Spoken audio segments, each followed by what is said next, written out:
Homem-Aranha Sem Volta Pra Casa estreia nos cinemas em dezembro de 2021 e teve um desfecho que, como disse Iago Martins na sua análise, foi um tanto redentiva para alguns dos personagens. Porém, existem outros aspectos da trama que podem servir de ilustração para nos explicar como Deus trabalha para salvar o homem. E é isso que eu queria mostrar hoje para você nesse vídeo. Então, se você gosta de filmes, se você gosta de análises cristãs da cultura e dos filmes, se você gosta de livros, se você gosta de resenha, considere se inscrever no nosso canal. Fique à vontade, curta o vídeo se você gostar, já compartilhe esse conteúdo com seus amigos no WhatsApp, compartilhe no Facebook, enfim, espalhe o conteúdo desse vídeo para que mais pessoas possam ter acesso a um conteúdo a respeito de Deus, a respeito do cristianismo e, claro, sobre livros de teologia, sobre livros em geral. Beleza? Então, fique comigo até o final e assista esse vídeo.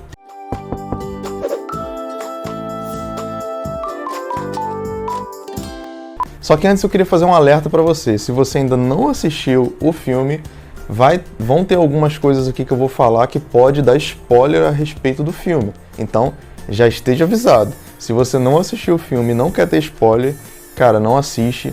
Pausa o vídeo agora, vá ver o filme e depois volta aqui para você ver essa análise. Mas eu acredito que a essa altura do campeonato, você já deve ter visto o filme, muita gente já deve ter visto esse filme, então vamos lá. Mas esteja avisado que tem spoiler, hein? No filme existem vilões que voltam de outros universos, né? Depois de um problema lá no feitiço do Doutor Estranho. E um desses vilões chama muita atenção pela sua crueldade, né? Que é o Duende Verde. E a gente vê mais ou menos esses traços maldosos do Duende Verde, né, que são muito caracterizados pelaquela risada medonha que ele tem, aquele jeito um tanto maquiavélico e o seu irredutível desejo de causar mal às pessoas. E aí o Homem-Aranha, com seu jeito bondoso, né, quer curar os vilões, e aí ele trabalha para desenvolver um tipo de antídoto que vai curar os vilões ao invés de simplesmente mandá-los de volta para o universo deles e eles serem mortos. E aí beleza, o enredo é mais ou menos esse. Não quero entrar em outros aspectos, eu só quero focar nesse aspecto que eu levantei agora. E aí você já deve estar se perguntando, Juan, o que o Duende Verde, o que o Homem-Aranha, o que essa introdução que você fez tem a ver com a forma que Deus faz para salvar o homem dos seus pecados?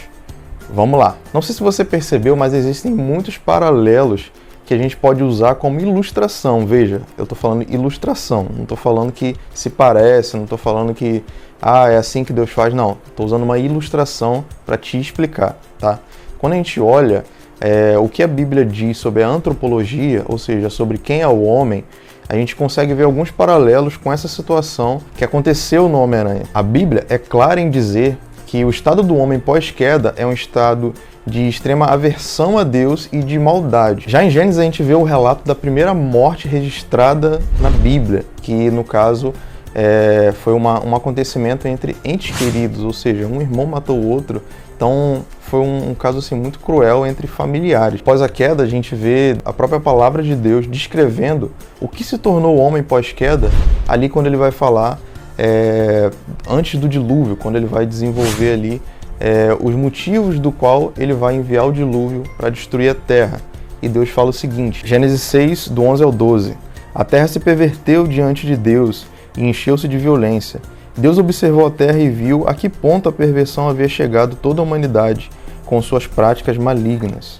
E aí no desenrolar da trama bíblica a gente percebe que essa maldade que existe dentro do homem, ela só cresce e cresce de uma forma que começa a ficar bem complicado. Mas ao contrário do que muitos pensam, Deus não desiste da sua criação e começa a desenvolver um plano para redimir a humanidade e trazê-la de volta para si. Nós vemos um Deus justo e bom e santo que não pode comungar com essa maldade. E por isso ele precisa que o homem também seja santo para que eles possam ter um relacionamento. E para isso, sabendo das dificuldades e das limitações do homem, Deus começa a realizar o seu plano para que o homem possa ser novamente resgatado para ele. E aí o desenrolar da história você já conhece, como que Deus utilizou o seu próprio filho para redimir a humanidade. Mas aí você se pergunta, Juan, será que realmente a humanidade é má a esse ponto para merecer a condenação? Será que todo mundo, literalmente todo mundo, merece essa condenação? Merece estar longe de Deus? Será que existem pessoas que são boas o suficiente para conseguir ter um relacionamento com Deus sem que ele precisasse enviar o seu filho para que morresse na cruz, para que aí sim redimisse os pecados da humanidade? Vamos ver o que a Bíblia diz. Em Romanos 3, no versículo 12, a Bíblia diz o seguinte: todos se desviaram e tornaram-se juntamente inúteis. Não há ninguém que pratique o bem. Não existe uma só pessoa. Jesus também acrescenta o seguinte em Marcos 7, 21, que a maldade ela vem do interior do homem. Ou seja, o que contamina o ser humano vem de dentro, vem do coração. E ele vai fazer ali uma lista, toda fornicação, assassinatos, roubos, tudo isso vem do coração do homem. Então a maldade está incrustada no interior do ser humano. A maldade virou a essência do ser humano. Ou seja, não há possibilidade do homem se salvar, não há possibilidade do homem estar ligado novamente a Deus, porque o homem é mau, porque a natureza do ser humano é má. E ela não pode entrar em comunhão com o Senhor. Por isso nós carecemos de um Salvador. Nós precisamos de alguém que realize esse trabalho de redimir a humanidade por nós. E aí você pode dizer, mas Juan, existem aspectos de bondade no homem. Como explicar isso? E eu concordo com você, realmente existem aspectos no ser humano que são de bondade, porque Deus nos fez a sua imagem e semelhança. Então, existem coisas que Deus compartilhou com o ser humano que ele ainda não perdeu, mas esses aspectos estão deturpados pelo pecado, sabe? Você pode amar uma pessoa e ser um amor pecaminoso. Você pode ajudar uma pessoa e ser uma ajuda ou um auxílio querendo ganhar vantagem sobre isso. Então, por mais que exista bondade, essa bondade foi contaminada pelo pecado. É como se fosse um carro que sofreu um acidente e perca total. Você olha para o carro e você sabe que é um carro, mas aquele carro ele está quebrado, sabe? Ele não funciona, ele não serve mais para a função dele. Da mesma forma é o ser humano. Nós ainda carregamos a imagem de Deus, mas nós perdemos essa essência que realmente é totalmente submetida ao Senhor. E agora nós precisamos novamente retornar para o nosso Salvador. Por quê? Porque o pecado ainda está aqui. Nós precisamos ser libertos do pecado. O pecado que ainda está aqui fazendo separação entre o homem e Deus precisa ser retirado. Alguém precisa resolver esse problema. Por isso que o homem ele não pode salvar a si mesmo. E o pior de tudo, o homem no seu estado natural, ele de forma alguma iria buscar essa redenção. Ele não quer Deus, ele é averso a tudo que se refere a Deus. Ele não procura, ele não quer, sabe? A gente rejeita, pelo contrário, a gente quer distância das coisas de Deus. A nossa natureza adâmica, que é aversa a Deus, ela sempre busca fugir do Senhor.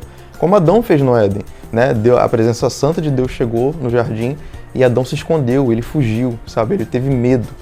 E isso só aconteceu por conta do pecado. Mas a esperança ainda existe. E para que não haja mais nenhum erro, para que não haja mais nenhuma falha nesse processo, quem realiza a obra de salvação, quem realiza essa obra de gerar no ser humano o desejo é o próprio Deus. Ou seja, se existe em você, se existe em mim, algum desejo de mudança, algum desejo de buscar a Deus, algum desejo de estar diante do Senhor, esse desejo foi gerado por Deus. Esse desejo não vem de você, esse desejo não vem de mim. Esse desejo vem do próprio Deus que colocou no nosso interior, que quebrou a nossa incredulidade, que quebrou essa nossa aversão a Ele e nos fez ter o desejo de buscá-lo. Olha só o que Jesus fala em João 6,44. Ninguém pode vir a mim, olha só, ninguém pode vir a mim, a menos que o Pai, o qual me enviou, o atrair, e eu o ressuscitarei no último dia. Ou seja, quem faz a obra de atrair é o Senhor, é Deus. Deus tem a função, Deus tem o papel de atrair o ser humano até Jesus. Então, se você foi até Jesus, não foi por obra de suas mãos, não foi por vontade sua. Muito pelo contrário, a sua vontade te levaria para longe de Deus. Mas Deus te atraiu para o Senhor. E essa obra foi dele. Em João, no capítulo 10, Jesus fala das suas ovelhas. Ele fala que as suas ovelhas são dele. E ele acrescenta com uma coisa muito interessante. Veja, João 10, 29. Meu Pai, que as deu a mim, é maior do que todos, e ninguém é capaz de arrancá-las da mão do meu Pai. Ou seja, o meu Pai, Jesus diz, o meu Pai as deu a mim. Jesus disse que o Pai deu as ovelhas a ele. Ou seja, quem atraiu as ovelhas até Jesus, até o bom pastor, foi o Senhor, foi Deus. Então essa obra é do Senhor. A obra de atrair o homem é do Senhor. Da mesma forma que no Éden, Adão fugiu de Deus enquanto Deus vinha até ele, Hoje, da mesma forma, Deus vem até nós e nos resgata. Deus coloca no nosso interior o desejo pela presença dele. E aí vamos conectar novamente com o filme. Você lembra no filme, quando o Peter Parker começa a falar que ele quer desenvolver um antídoto para curar as pessoas, e aí de repente o Duende Verde ele muda sua fisionomia e mostra ali o seu lado maldoso, o seu lado maligno, e começa a falar que não precisa de salvação, que ele não precisa de mudança, que ele não quer mudar, que ele não quer um antídoto, que ele não precisa daquilo. Lembra disso? Não precisamos de salvação. Não precisamos de conserto. Assim também é o homem sem Deus. Conseguiu ver um paralelo? O homem sem Deus, ele não quer, ele rejeita, ele foge, ele é mau, ele sabe, o interior dele é cheio de maldade, o interior dele não quer buscar a Deus, não quer buscar a presença de Deus, ele não quer uma cura. E a atitude que o Homem-Aranha teve no filme pode meio que ilustrar aquilo que Deus faz para nos salvar. Ele vai até nós e ele vai fazer com que nós sejamos salvos, ele vai transformar o nosso coração, ele vai colocar o antídoto em nós para que nós possamos ser libertos do pecado. E a gente vê ali no fim o Tom Holland, né, o Homem-Aranha do Tom Holland, tentando matar o Duende Verde com um planador, e ele quase consegue, se não fosse o Homem-Aranha do Tobey Maguire, que segura o planador para não matar o Duende Verde. Isso ilustra um pouco o que Paul Washer fala, que Deus tem duas forças, duas mãos, que uma mão é a mão da ira do Senhor, que deveria estar sobre a humanidade, que pecou contra ele, que rejeitou o Senhor. Essa mão de ira, ela é sustentada pela mão do Senhor, por outra mão do Senhor, que é o amor do Senhor, que segura a ira dele para que a ira dele não nos fira, não nos mate. Da mesma forma, a gente pode ver isso mais ou menos lá na ilustração lá do filme do Homem-Aranha. Um querendo, né, executar a justiça, que era justa, e o outro segura e fala, cara, não vale a pena. Então, Deus, a ira santa de Deus, e que é a justiça dele, é sustentada pelo amor do Senhor. E é esse amor que nos resgata. É esse amor que faz com que o filho dele precise morrer para que a gente tivesse vida. E aí, no fim, a história você já sabe, o Homem-Aranha do Tom Holland faz aquilo que o Senhor faz por nós. Ele vence a nossa maldade, vence a nossa incredulidade e nos dá o antídoto para que nós possamos novamente ser libertos, novamente estarmos diante dele sem culpa, sem julgamento, sem condenação, livres para engrandecer e glorificar o nome dele. O Senhor que faz a obra, assim como o Homem-Aranha foi lá e colocou o antídoto no Duende Verde, é o Senhor que faz a obra, é o Senhor que vem e nos salva, é o Senhor que morreu numa cruz. Como Paulo diz, a salvação não é por obras, é pela graça, para que ninguém se glorie. Então, em nada na nossa vida cristã a gente pode se gloriar, sabe? Tudo é Deus que gera no nosso coração.